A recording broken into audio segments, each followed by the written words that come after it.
சத்குரு பரமகுரு நிதிவர பூர்ணோ சயாமுனம் ராமம் பத்மாட்சநாத சதகிருத்தேனே சதமாகமாபதி வந்தே பிருந்தாவந்தரம் வல்லபூ ஜெயந்தி ஜெயந்தி ஸ்ரீமான் வெங்கடநாதார்ய கவிதார்த்தேஷை வேதாந்தாச்சார்யவர்யோ சன்னிபத்தாம் சதாஹுதி प्रणामं लक्ष्मणमुनिस्तुति गृह्णातु मामकं प्रसादयति यत्सूक्तिः स्वाधीनपत्तां श्रुतिम्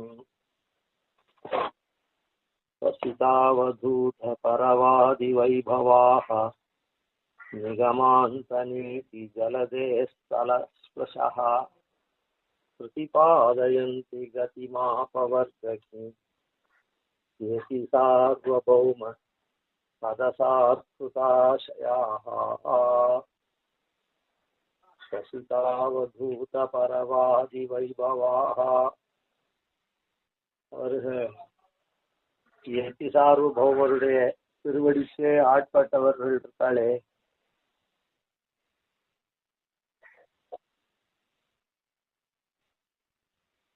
அந்த அப்படிப்பட்ட பெரோ படைத்த மகான்கள், அதாவது நம்முடைய ஆச்சாரியர்கள், அப்படி எத்திராஜருக்கு பின்னாலே அப்படியே வழி வழியா வரக்கூடிய ஆச்சாரியர்கள் இருக்காளே, அதாவது 74 சிம்மாசனங்கள், அது தொடர்ந்து வரக்கூடியவர்கள் சிவாழ்வான். அவளுடைய பெருமையை இந்த இடத்துல பேசப்படுறது. அவளுடைய மூச்சு காற்றாலேயே பரவாதிகளுடைய அந்த வாதங்கள்லாம் நிரசனம் பண்ணப்படுறது, அவதூத தோக்கடிப்பு. அப்படிப்பட்ட வைபவத்தை உடையவர்கள். அது எப்படி அவர்களால முடியறது அப்படின்னு சொன்னா, அந்த 2வது பாதம் இருக்குது, நிகமாந்த நீதி ஜலதே தலஸ்பிருஷா. அந்த நிகமாந்த நீதி, நிகமம் வேதம், நிகமாந்தம் வேதாந்த சாஸ்திரம், நீதி. அந்த வேதாந்த சாஸ்திரத்தினுடைய ஜலதேகே, சமுத்திரத்தினுடைய தல ஸ்பிருஷா, அதாவது சமுத்திரத்தினுடைய ஆழம், மூல பிரதேசத்தை தொடக்கூடியவராக இருக்கார். இப்போ கிணறு அந்த மாதிரி இருக்குது, குளம் அந்த மாதிரி இருக்கிற இடத்துல எதனா விழுந்துருக்குன்னா கொஞ்சம் நீச்சல்ல பரிச்சயம் இருக்கவா கொஞ்ச தூரம் சின்ன கொஞ்சமா ஆழம் இருந்ததுன்னா அதை போய் எடுத்துன்னு வந்துடுவா. சில பேருக்கு நிறைய ஆழம் இருந்ததுன்னா அது வரையில் அதை போய் அந்த அடியில போய் அதை எடுத்துன்னு வர்றதுக்கு முடியாது.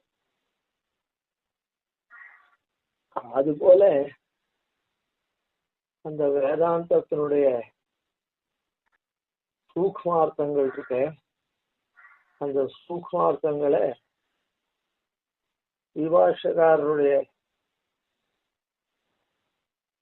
விவாஷகாரருக்குன்னு அற்று தீர்ந்தவாள் இருக்காளே, அவர்களுக்கு தான் அந்த சூக்ஷ்மார்த்தங்களை அறியக்கூடிய தன்மை உண்டு. அதாவது பாராசரிய வச்சஸ்ருதாம் உபனிஷத் துக்தாப்தி மத்தியோத்ருதாம். ஏதோ கடல்ல ஓரக்காலில் இருக்கிற எடுக்கல. அது எப்படி ஸ்ரீபாஷ்யம்ன்றது பாராசரியரா இருக்கக்கூடிய, பராசரருடைய பிள்ளையா இருக்கக்கூடிய வியாசர் இருக்காரு, பராசராத்மஜம் அப்படின்னு சொல்றமே, அப்படிப்பட்ட வியாசர் அந்த உபனிஷத்தாகிற பார்க்கடலுடைய மத்தியத்திலேருந்து அதை எடுத்திருக்கார். அப்படின்னா அதனுடைய தன்மை அவ்வளவு கம்பீரமா இருக்குது. அதை உள்ளபடி அறியணுமோ இல்லை. அத்வைதிகள் இன்னும் எல்லையோ நம்ம தவிர விசிஷ்டாத்வைதிகளான ஸ்ரீபாஷ்யகாரருடைய திருவடியை சேர்ந்தவாளை தவிர மற்றவாளுக்கு அது நிலம் இல்லாத இருக்கு. அதனால்தான் இந்த இடத்துல என்ன சொல்றது, நிகமாந்த நீதி ஜலதேகே, அந்த சமுத்திரத்தினுடைய தலஸ்புஷா அடி பர்யந்தம் மூல பிரதேசத்தை தோற்றவாள் அப்படின்னு சொல்லப்படும். அதாவது அத்வைத்தியம் வைதிக மதம் தான். பாஸ்கர யாதவ இத்தியாதி மதங்களும் வைதிக மதம் தான். அதாவது வேதத்தை ஒத்துக்கொள்ற மதம் தான். ஆனா எல்லா மதமும் வேதத்தை ஒத்துண்டாலும் அதுல சூக்ஷமான அர்த்தத்தை அவளால் அறிய முடியல. அத்வைதிகள் என்ன சொல்றா, பிரம்மம் சத்தியம்னு ஒத்துக்கிறார், பிரம்மம் ஞானமயம்னு சொல்றா. ஆனா அதுக்கு வேற குணங்கள்லாம் ஒன்றும் கிடையாதுன்னு சொல்றா. பிரம்மத்துக்கு ஒரு அவித்யை ஒண்ணு பிரம்மத்துல இருக்கு. அது என்ன பண்றது, அந்த பிரம்மத்தை மறைக்கிறது. அதனால இந்த பிரபஞ்சம் உண்டாது.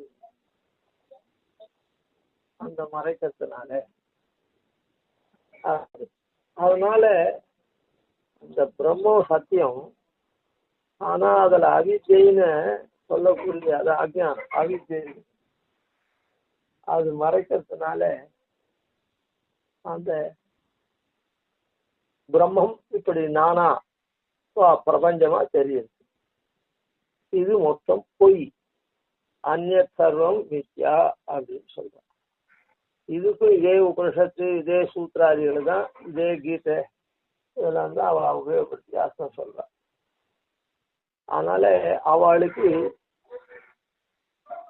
அந்த நிகமாந்த சாஸ்திரம், வேதாந்த சாஸ்திரத்தினுடைய நியாயம் இருக்குது, அதான் அதனுடைய சூக்ஷ்மார்த்தங்களை அறியறதுக்கு சக்தி உள்ளவர்களாக இல்லை.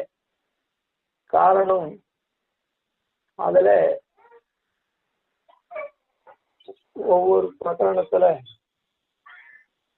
ஒவ்வொரு மாதிரி, அதாவது பிரகரண வசாத்து உபனிஷத்துக்கள்ல அபேதத்தையும் சொல்றது, பேதத்தையும் சொல்றது.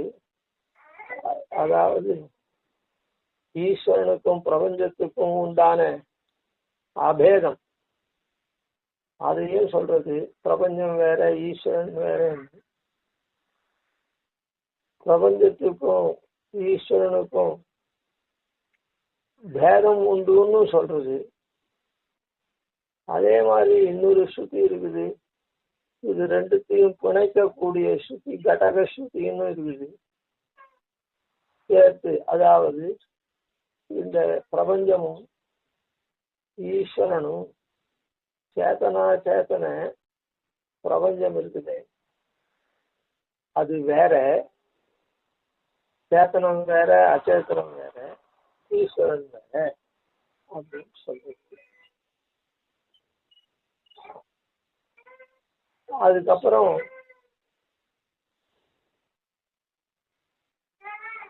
இந்த சேத்தனம் எல்லாம் ஒண்ணுதான் அப்படின்னு சொல்றது. அது கடக ஸ்ருதி ஒண்ணுன்னு எப்படி காட்டுறது அப்படின்னு சொன்னா, அந்த ஒண்ணுன்னு எப்படி காட்டுறது அப்படின்னு சொன்னா, உடலும் உயிரும் சேர்ந்துதானே ஒரு பொருளா இருக்கு. அத போல போர் உயிரேயோ உலகங்கட்டெல்லாம் அப்படின்னு சொல்ற. அது போல அந்த சேத்தனாச்சேத்தனமெல்லாம் உடல் என்னும், அதுக்கு எம்பெருமான் உயிரா இருக்கான் அப்படின்னு சொல்லி அந்த அபேதத்தையும் சொல்லும். அதனால வேத ஸ்ருதி என்ன, அபேத ஸ்ருதி என்ன, வேத ஸ்ருதி என்ன, அபேத ஸ்ருதி என்ன, இது ரெண்டுத்தையும் சேர்த்து வைக்கிற கடக ஸ்ருதி என்ன, எல்லாத்தையும் ஆராய்ந்து பார்த்து இது பிரம்மமானது சேத்தனா சேத்தன விசிஷ்டமா இருக்கக்கூடிய ஒரு வஸ்து, ஏக தத்துவம் அப்படின்றத சொல்றோம். அதனாலதான் துவைத்தம் துவைத்தம் இல்லை, அத்வைத்தம் ரெண்டு இல்லை, ஒண்ணுதான். ஒண்ணு இல்லை, விசிஷ்ட அத்வைத்தம், அதாவது சேர்ந்த அத்வைத்தம்.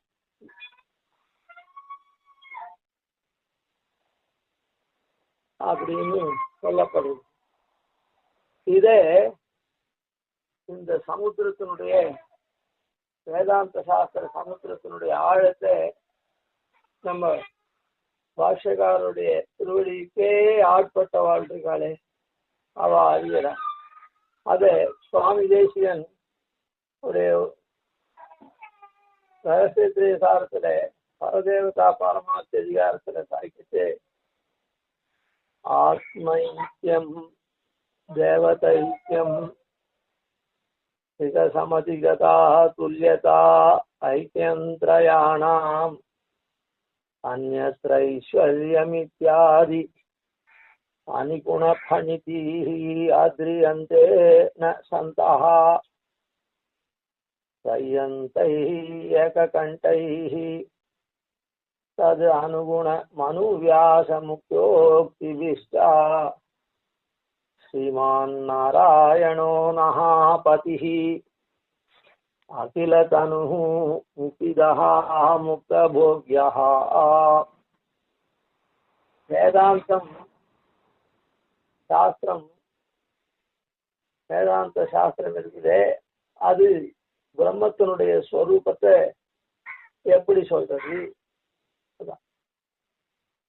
பிரம்மத்தினுடைய ஸ்வரூபத்தை இது போன்ற சொல்றது. ஆத்மைக்கியம், சில பேர் என்ன சொல்றா, இந்த வேதாந்த சாஸ்திரத்துல பரிச்சயம் பண்றவா ஆத்மைக்கியம், அதாவது இந்த பரமாத்மா இருக்குதே, அந்த பரமாத்மாவும் சேத்தனா சேத்தன பிரபஞ்சம் இருக்கு, அதான் தேவ மனுஷ திரிய ஸ்தாவரம் அப்படின்னு இருக்கக்கூடிய இந்த அச்சேத்தன சரீர விசிஷ்ட சேத்தனம் இருக்கானே, இதுக்கும் அந்த பரமாத்மாவுக்கும் ஐக்கியம் சொல்றா ஆத்மைக்கியம். இன்னும் சில பேர் எப்படி சொல்றா அப்படின்னா தேவதைக்கியம், தேவதா ஐக்கியம். பிரம்ம இந்திராதி தேவதைகள் இருக்காளே, அந்த பிரம்மேந்திராதி தேவதைகளுக்கு பரமாத்மா அந்தர்யாமியான சர்வாந்தர்யாமியான ஈஸ்வரன் இருக்கானே, அந்த ஈஸ்வரனோட அதுக்கப்புறம் தங்களுக்குள்ளேயே பிரம்மா சிவன் ருத்ரன் அப்படின்னு இருக்கிற தேவதைகளுக்குள்ளேயும் பரஸ்பர ஐக்கியத்தை சொல்றான். அதாவது தேவதைகள்லாம் ஒன்னேதான், அந்த தேவதைகள்லாம் ஆத்மஸ்வரூபத்துல பேதம் கிடையாது. சரீரத்தினால பிரம்மா சிவன் விஷ்ணு இந்திரன் அப்படின்னு இருக்கே தவிர இந்திரன் சந்திரன் வாயு அக்னின்னு, ஆனா ஆத்மஸ்வரூபத்துல பேதமே இல்லை அப்படின்னு சில பேர் சொல்ற. சமதிகதா துல்யதா, அதாவது திரிகம் பிரம்மா விஷ்ணு ருத்ரன், இந்த மூர்த்தி திரயம் இருக்க, மூன்று மூர்த்திகள், இந்த மூன்று மூர்த்திகளும் சமதிகதா சமயக் அதிகதா நன்னா அடையக்கூடியவாளா இருக்கா. ஏன்னா அதாவது யார் உண்டு பண்றானோ, யார் ரட்சிக்கிறானோ, யார் இடத்துல லயமாறுதோ அதுதான் பிரம்மம்னு சொல்றதுனால இந்த காரியத்தை பிரம்மா படைக்கிறான், விஷ்ணு காக்கிறான், சிவனார் அழிக்கிறான் அப்படின்னு சொல்றதுனால இந்த 3 மூர்த்திகளும் முன்ன சொன்ன மாதிரிதான். அவ ஞான சக்தியாதிகள்ல ரொம்ப சாமியமானவா அப்படின்னு இந்த 3 பேரும் துல்லியமானவர்கள் அப்படின்னு சொல்ற. அதுக்கப்புறம் ஐக்கியம் திரயாணாம் திரிமூர்த்திகளுக்கும் ஸ்வரூப ஐக்கியம் முன்ன சொன்ன மாதிரியே. அது முன்ன சொன்னது திரிமூர்த்திகள் என்ன, அப்புறம் 30 கோடி தேவர்கள் என்ன, எல்லாருக்கும் சொல்லிச்சு தேவத ஐக்கியம்னு. அப்படி இல்லை, இது இந்த திரிமூர்த்திகளுக்குள்ள ஸ்வரூப ஐக்கியம்.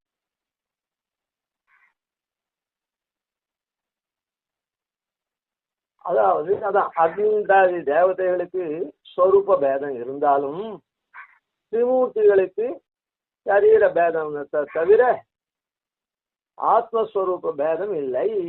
அப்படி அந்யத்ர ஐஸ்வர்யம், அந்யத்ர ஐஸ்வர்யம் இல்ல இல்ல. இன்னும் சில பேர் சொல்றா பிரம்மா விஷ்ணு ருத்ரன்னு இந்த 3 பேர் இருக்காளே, இந்த 3 பேரை காட்டிலும் வேறுபட்டதானது பிரம்மம், அதாவது உத்தீர்ண பிரம்மம், அதுதான் ஈஸ்வரன் அப்படின்னு. அதான் ஈஸ்வரன் பரமாத்மா அப்படி பிரம்மம் அப்படின்னு சொல்ற. உத்தீர்ண பிரம்மம் அதாவது சிருஷ்டி ஸ்திதி சம்ஹார மூர்த்திகளா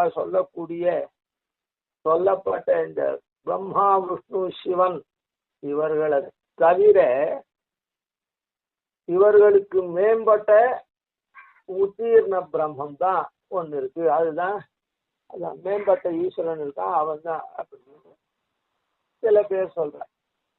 அதான் இத்தியாத்யானி குண பணிதீஹி. இப்ப சொன்னமே ஆத்மைக்கியம் தேவதைக்கியம் திரிகசமதிகதா குரியதா ஐக்கியம் திரயாணாம் அந்யத் ஐஸ்வர்யம் இப்படி சொல்லப்பட்டதானே ஒவ்வொருத்தர் சொல்றாளே, இப்படி சொல்லப்பட்டதானே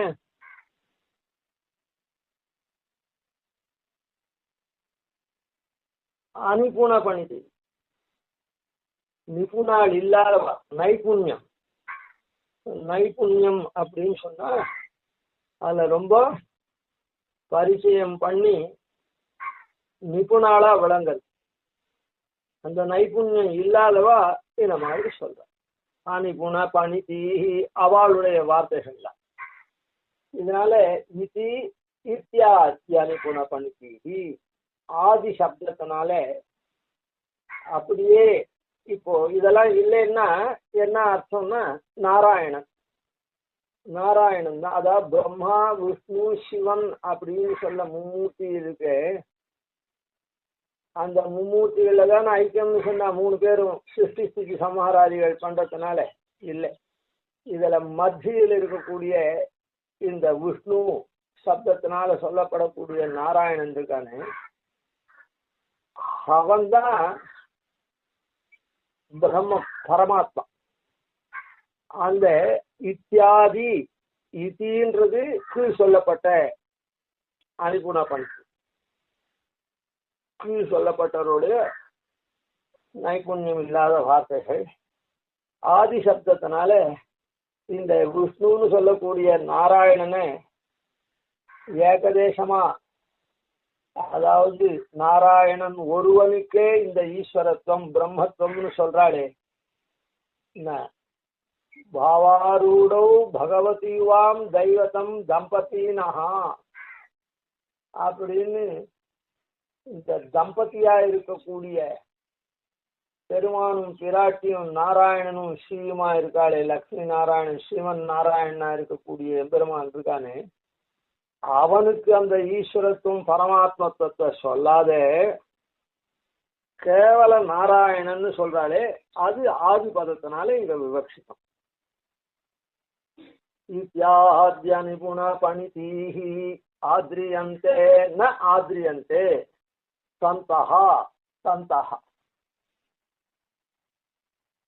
அவன் ஆதரிக்க மாட்டார்கள் அப்படின்னு.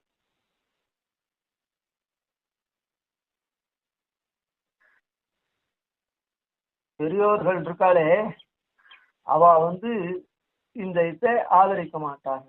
பின்ன எதுதான் அப்ப உபனிஷத்தினுடைய உண்மையான உள்ளர்த்தம் ஆழ்பொருள் என்ன அப்படின்னா, த்ரையந்தைஹி ஏககண்டைஹி தது அனுகுணம் அனுவியாச முக்கியோக்திபிஷ்டா.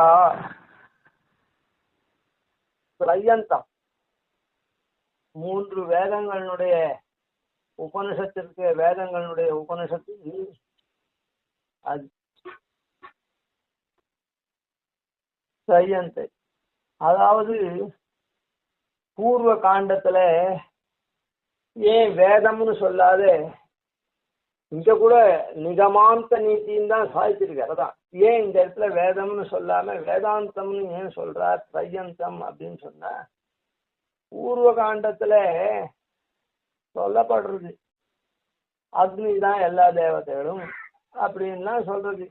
அப்புறம் ருத்ரன் ருத்ரன் தான் அப்படி இதெல்லாம் சில வாக்கியங்கள்லாம் இருக்குது.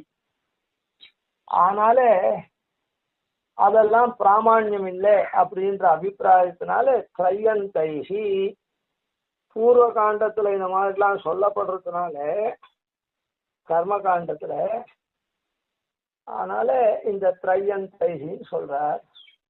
அந்த த்ரையந்தத்துல மாத்திரம் ரொம்ப சுலபமா சொல்லிவிடுறத என்ன, சத்து ஒண்ணு, சத்துன்றது ஒண்ணுதான் இருந்தது பூர்வத்துல அப்படின்னு சொல்றது. பிரம்மன் தான் இருந்தது பூர்வத்துல, ஆத்மா ஒண்ணுதான் இருந்தது பூர்வத்துல, நாராயணன் ஒருத்தன்தான் இருந்தான் பூர்வத்துல அப்படின்னு காரண வாக்கியங்கள். இந்த உலகத்துக்கு காரணமா எதை சொல்லப்பட்டது, அந்த காரண வாக்கியங்கள்ல இந்த உலகம் படைப்பதற்கு முன்ன சத்து ஒண்ணுதான் இருந்தது, பிரம்மம் ஒண்ணுதான் இருந்தது, அப்புறம் ஆத்மா தான் இருந்தது, நாராயணன் ஒருவன் தான் இருந்தான் அப்படின்னு தான் சொல்லப்பட்டது. அதனால இப்போ அந்த த்ரையந்தங்கள்லாம் இப்படி பின்ன பின்னமா மாறுதலான இதை ஜெகத்காரணமா சொல்றதுனால, அதனால இந்த பரதேவத்தை பரமாத்மா எதுன்னு நிஷ்கர்ஷம் பண்ண முடியுமா அப்படின்னு சொன்னா, அந்த ஏக கண்டைஹி காரண வாக்கியங்கள்ல பின்ன பின்னமான சப்தங்கள் இருந்தாலும் அவையெல்லாம் பிரகரண விசேஷத்தினால, அதாவது ஒருத்தருக்கு 4 விதமான தன்மை இருந்ததுன்னா ஒரு சுலபமானதே எடுத்துக்கும். ஆத்துல ஒருத்தர் இருக்கார், அவரை கொள்ள அப்பான்னு சொல்றான். அவருக்கு அப்பாவை டேய் பையான்னு அவர் கூப்பிடுறார், பேரன் தாத்தான்னு கூப்பிடுறான் இருக்குது. ஆனா எல்லாம் பேரன் தாத்தான்னு கூப்பிட்டதோ, பிள்ளை அப்பான்னு கூப்பிட்டதோ, தாப்பனாரா இருக்கிறவர் அவரை பையான்னு கூட்டதோ எல்லாமே ஒரே வெற்றி தான். அது பிரகரண பேதாத்து அவ மாறி சொல்ற. அதனால அது மொத்தம் ஒருத்தரிடத்திலேயே பரியவசானம் முடியுது. அதுபோல இந்த காரண வாக்கியங்கள்ல பின்ன பின்னமான மாறுதலான சத்தங்கள் இருந்தாலும் இது எல்லாம் ஒரே அர்த்தத்தை தான் பிரதிபாதிக்கிறது. அப்படின்னா அது எப்படி அப்படின்னு சொன்னா, சாமானிய விசேஷ நியாயம் அப்படின்னு சொல்லப்படுறது. அந்த சாமானிய விசேஷ நியாயத்தினாலே, அதாவது சத்து ஒண்ணுதான் இருந்தது அப்படின்னு சொன்னா, இருக்கக்கூடியது இருக்குதே சத்தாவத்தான சத்தா இருக்குது அப்படின்னா ஒரு காலத்துக்கு இது சத்தா இருக்குது, கால சம்பந்தியான பதம். ஒரு பதார்த்தம் இருக்குது அப்படின்னு சொன்னா, எந்த பதார்த்தமும் எந்த உயிரும் தேவன் மனுஷன் திரைக்கு எதுவா இருந்தாலும் ஒரு குறிப்பிட்ட காலத்துக்கு இருக்கும். அதுக்கு ஒவ்வொரு காலம். மனுஷனுக்கு 100 வயசு, ஆடு மாடுகளுக்கு தான் 20, ஏதோ அந்த மாதிரி என்ன சாஸ்திரங்கள்ல குறிச்சிருக்கோ அது பூர்ணமா இருக்கிறது. அதுலயே கர்மாதீனமா குறையிறது, ஏறுறது, அதெல்லாம் இருக்கு. அதனால சத்தாவத்தான பதார்த்தங்கள் இருக்க கால சம்பந்தியான எல்லா வஸ்துவையும் சத்துன்னு சொல்றதுனால அந்த பதம் சத்து ஒண்ணுதான் பூர்வத்துல இருந்தது அப்படின்னு சொல்லச்சு, அது அத கால சம்பந்தியா இருக்கக்கூடிய வஸ்துவை அந்த இடத்துல பிரதிபாதிக்குது.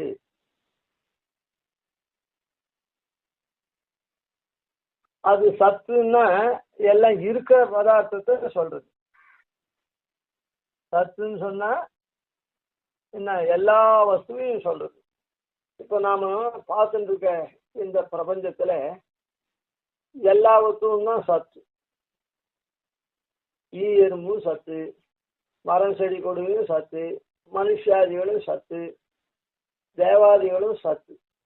அப்போ இதெல்லாம் அப்படியே இருந்ததா அப்படின்னு சொன்னா அப்பதான் ஒண்ணு இல்லையே அப்படின்னு சொன்னா அதுக்குதான் விசேஷமா சொல்றது. சத்சப்தத்தை காட்டிலும் பிரம்ம சப்தத்தை சொல்றது. அதாவது எது ஒண்ணு பெருசா இருக்குதோ அத மாத்திரம் சொல்றது. அதாவது பூர்வத்துல இந்த உலகத்துக்கு முன்ன என்ன இருந்ததுன்னா சத்துன்னு சொல்லிட்டு, இப்ப சத்துன்னா நாம பாக்கிறதுல ஏகமா இருக்குது. அதனால பிரகத்துவம் விசிஷ்டமா எது பெருசா இருந்தோ அதுதான் இருந்தது அப்படின்னு சொல்லி. அதனால அது சத்த காட்டிலும் பிரகத்துன்றது பிரம்மன்றது விசேஷமா இருக்கு. அந்த பிரம்மம்னு சொன்னா சேத்தனமா இருக்கக்கூடிய ஆத்ம வர்க்கமும் பிரம்மமா இருக்குது, பெருசா இருக்குது. அந்த அது பேர் என்ன, பிரகிருதி திரிகுணமயமா இருக்கக்கூடிய திரிகுணாத்மகமா இருக்கக்கூடிய பிரகிருத்தின்னு சொல்றமே, அதுவும் பிரம்மமா இருக்கு. அப்போ எது அப்படின்னு மறுபடியும் அதை விசாரம் பண்ணுச்சு ஆத்ம சப்தத்தினால சொல்லப்படுது. அப்போ பிரம்ம சப்தத்தை காட்டிலும் சச்சப்தமான சச்சப்தத்தை காட்டிலும் விசேஷமா இருந்த பிரம்ம சப்தத்தை காட்டிலும் ஆத்ம சப்தம் இங்க விசேஷமா இருக்கு. எப்படி அப்படின்னா சேத்தனமான பிரம்ம சப்தம் அப்படின்னு அர்த்தம். அச்சேதனமா இருக்கிற பிரம்ம சப்தம் இல்லை. அதனால பிரம்ம சப்தம் அதுக்கு மேல விசேஷம். சத்து இல்ல சத்து அப்புறம் பிரம்மம். அந்த பிரம்மத்துல அறிவில்லாததா இருக்கக்கூடிய அச்சேதனமான காட்டிலும் சேத்தனமா இருக்கக்கூடிய ஆத்மாவை சொன்னதுனால சேத்தனமா இருக்கக்கூடிய பிரம்மம் தான் பூர்வத்துல இருந்தது அப்படின்னு அது விசேஷம். அதுக்கப்புறம் சேத்தனன்லயே ஜீவனும் இருக்கான், பரமாத்மாவும் இருக்கான். அவர சேத்தனான ஜீவனும் இருக்கான், பரமாத்மாவும். ஆனால் சப்தம் பிரம்ம சப்தம் ஆத்ம சப்தம். இந்த ஆத்ம சப்தத்துல பரமாத்மாவா இருக்கக்கூடிய அத நாராயணன் அப்படி சொல்லப்படும். அதனால பிரம்ம சப்தத்தை காட்டிலும் விசேஷமா நாராயண சப்தம் பரமாத்மாவை மாத்திரம் சொல்றது. அதனால அது ஆத்ம சப்தத்தை காட்டிலும் விசேஷமா இருக்கு. அதனால சாமானிய சப்தம் சத்து, அதை காட்டிலும் விசேஷ சப்தம் பிரம்மம். பிரம்ம சப்தத்தை காட்டிலும் விசேஷம் ஆத்ம சப்தம், ஆத்ம சப்தத்தை காட்டிலும் விசேஷம் நாராயண சப்தம். அந்த நாராயண் இப்படி அந்த இத்தனமும் பரியவசானம் பண்ணணும். சாமானிய விசேஷ நியாயத்தினால நாராயணன் அப்படின்னு. நாராயணன்னு சொன்னாலும் அந்த இடத்துல அதுக்கு மேல நாராயணன் ஜெகத்காரணம் அப்படின்னு பிரதிபாதனம் பண்ணா கூட இன்னும் சூக்ஷமா சொதையோட கூடின ஒன்னு அப்படின்னு சொல்லப்பட்டு. ஆனால் இந்த நாராயணன் சொதா சப்தத்தினால சொல்லப்பட்ட அந்த லக்ஷ்மி இருக்காளே, லக்ஷ்மியோட கூட அதான் ஸ்ரீயப்பதியா இருக்கக்கூடிய நாராயணன் தான் பரபிரம்மம் அப்படின்றது தேர் சாமானிய விசேஷ நியாயத்தினால. அதனால ஆத்மைக்கியம் தேவதைக்கியம் திரிகசமதிகதா துல்யதாய்க்கியம் திரயாணாம் அந்யத்ர ஐஸ்வர்யமித்யாத்ய நிபுண பணிதீஹி ஆத்ரியந்தேன சந்தஹா. இந்த மாதிரி இருக்கட்டே அந்த சந்தஹா பெரியோர்கள் இருக்காளே அவெல்லாம் ஆதரிக்க மாட்டார்கள். அதனால அது என்ன, திரையந்தைகி ஏககண்டைகி, திரையந்தங்கள்லாம் இந்த மாதிரி ஒரு மிடரா சொல்றது அப்படி. இதுக்கு மேல திரையந்தங்கள் இப்படி ஒரு மிடரா சாமானிய விசேஷ நியாயத்தை கொண்டு பரிணமிக்கணும்னு சொன்னா இந்த ஸ்ருதியினுடைய அர்த்தத்தை நிறைய பேர் ஸ்மிருதிகளா பண்ணிருக்காளே, அவெல்லாம் பிரம்ம பின்ன பின்னமா சொல்லியிருக்காளே அப்படின்னு சொன்ன ஸ்ருதியினுடைய அர்த்தங்கள்லாம் அப்படியே நேர சொல்ல முடியாது. அதனால அத ஆகம் ஸ்மிருதிகள் இதிகாச புராணங்கள்லாம் கொண்டுதான் அர்த்தம் சொல்லணுமான்றதுனால இதிகாச புராணாபியாம் வேதம் சமுபப்ரம் அப்படின்னு சொல்றதுனால அதெல்லாம் என்ன சொல்றதோ அதையும் சேர்த்து பார்க்கணும். திரையந்தைகி ஏககண்டைகி தது அனுகுணம் அனுவியாச முக்கியோக்தி பிஷ்டா அப்படின்னு சாய்க்கிறார். அதே அடுத்ததா பார்ப்போம். கவிதார்க்கிக சிம்ஹாய கல்யாண குணசாலினி ஸ்ரீமதே வெங்கடேஷாய வேதாந்த குரவே நமஹ. ஆதிவன் ஷடகோபாதீனிதிவர்யான் பஜே நிஷம் ஸ்ரீரங்கபூர்வஷடஜித் யதீசானபதாஸ்ரயம் ஸ்ரீவத்ஸ வம்சதிலகம் வந்தே ஸ்ரீ கிருஷ்ணதேசிகம்.